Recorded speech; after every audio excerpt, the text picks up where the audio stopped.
জিলা কংগ্ৰেছৰ বিশেষ পদবীত থকাসকলে আমাৰ মণ্ডল বা ব্লকক একো ইম্পৰ্টেণ্ট নিদিয়াৰ কাৰণে আমাৰ কামবিলাক কৰি যাবৰ কাৰণে আমাৰ বৰ অসুবিধা হৈছে। আৰু মণ্ডলক তেওঁবিলাকে বিশ্বাসত ল'ব নোৱাৰা হৈছে। সেয়েহে আমি কাম কৰি বৰ এটা আমি ভাল পোৱা নাই। সেয়েহে আজি আমি সেই সকলো আমাৰ কংগ্ৰেছ দলৰ আমি যি পদত আছোঁ সেই পদৰ পৰা আমি পদত্যাগ কৰিছোঁ।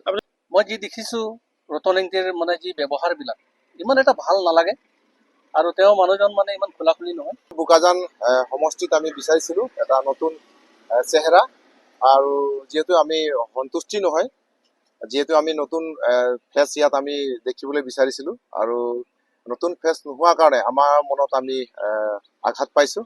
আমি মোটামুটি আমি নিজৰ পদৰ পৰাহে আমি পদত্যাগ কৰিছোঁ।